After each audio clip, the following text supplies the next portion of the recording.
Hey everyone, been quite a bit since I've given an update on the new PC. About 2 months ago, I gave an overview of my progress on the computer that I was building with an AM4 motherboard in mind.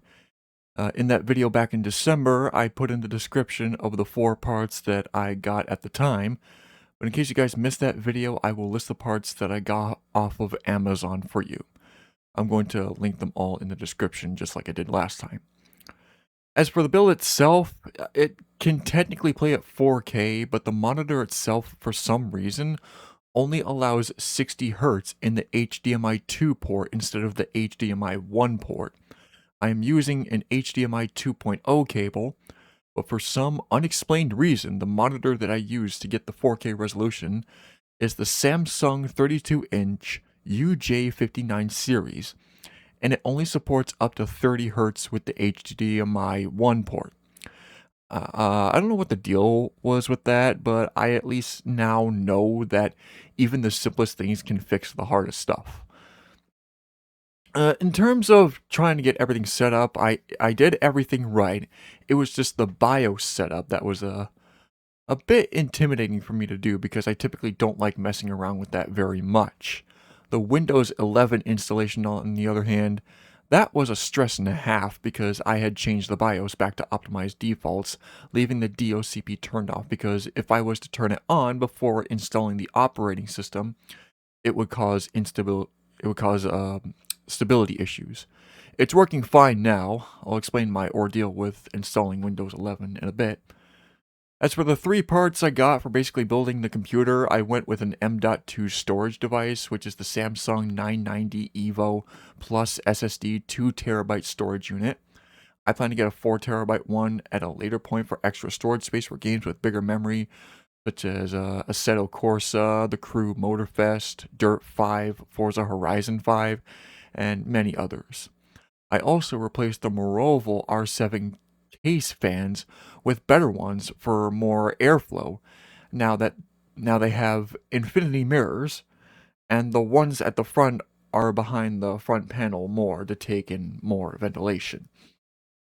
The CPU that I have for the build is an AMD Ryzen 7 5800 XT 8-core 16-thread processor. And the reason why I went with that was because it's one of the highest performing processors for AM4 motherboards. I can't go any higher than that because from what I've been told, because there are higher performing processors, AM4 motherboards can only support up to the 5800 XT and 5800 X3D at maximum. So I had a choice between those, the 5800 XT for value and higher clocking, or the 5800 X3D for when money isn't an issue and has better performance. I chose the 5800 XT because it was cheaper than the 5800 X3D. You'd often find the latter in particular at higher prices, and it's just a punch and a half to even get a hold of one, if that makes any sort of sense.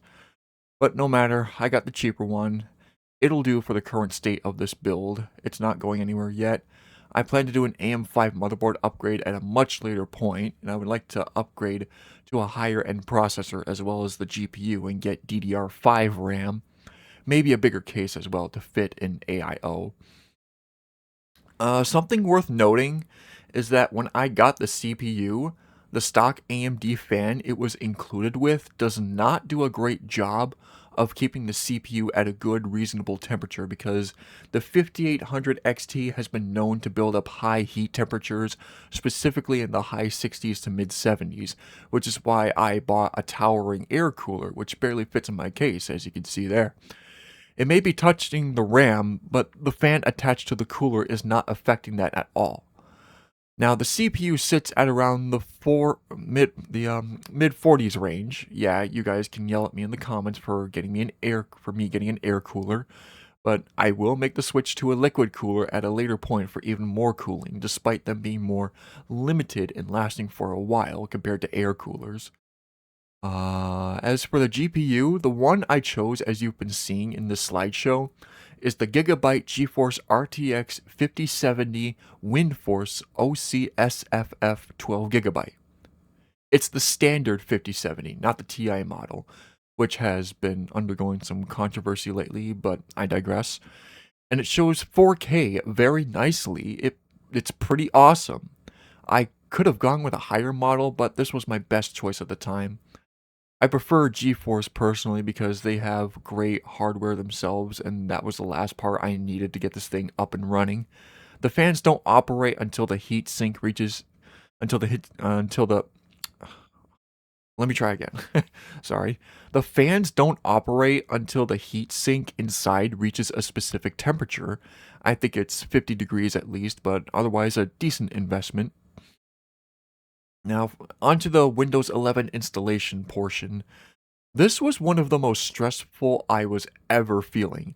I had settings in the BIOS wrong, and I thought that I had set up everything properly. Problems were happening everywhere, but ultimately it came down to one of two things. Either one, I changed the setting in the BIOS to Windows UEFI for my OS installation, or two, the USB I was using was acting faulty.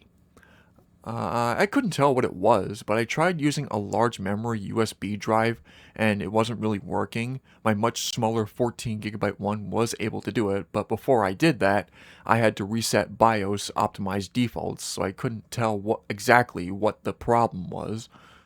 But I'll let you know, I was getting upset like nobody's business. I get that PC building can be stressful. I know I've seen other people get stressed out from this, but I was fortunately able to do it eventually, and everything's all good now. One thing, though this is more on the minor side, is that I am going to be getting an Elgato 4K Pro to put into the computer itself so that I can capture footage in 4K as well. And to do that, I need to get a 4K TV. But that won't happen yet until I fully pay up for most of these parts. I need to wait a while until I can make use of that. Not going to worry about it for the time being. I can still use the standard 1080p one for now. Another thing is that at a later point, I want to get a 4TB M.2 SSD drive for even more memory. I will need to pay up most of my parts because I am paying them up on a monthly basis at this time. I will wait until then. Low memory isn't going to be that big a deal for me currently, unless I want to download all my games and use a video editor that will help me keep things at the quality my new PC is currently at. If you guys have any recommendations, throw some at me in the comments because I don't like how memory intensive HitFilm is. It was a big problem rendering videos for my 1080p computer, and hopefully with me having more than twice as much memory here, it won't be as big a problem. Other than that, I want to say for the price range of this PC build so far has been an estimation of over $1,800 plus for all parts combined. That's pricey by itself, but you know, building computers is already an expensive thing itself. There's no doubt about that.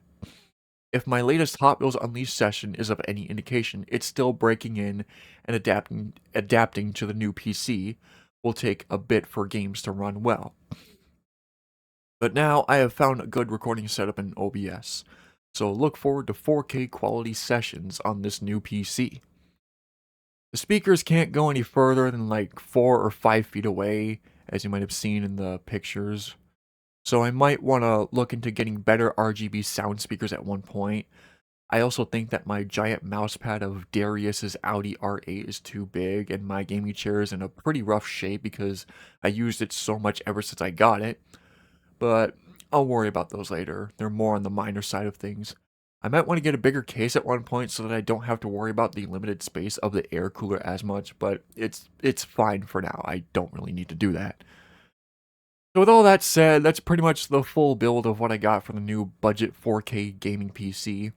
I could have gone a little higher for the graphics card, but I didn't want to break the bank. And yeah, that's pretty much all I wanted to go over for this quick video showcasing an update on this new PC. I love it so much, I just need to break in the games for it to really cook in quality. But yeah, that's basically all I wanted to say, and thanks for watching.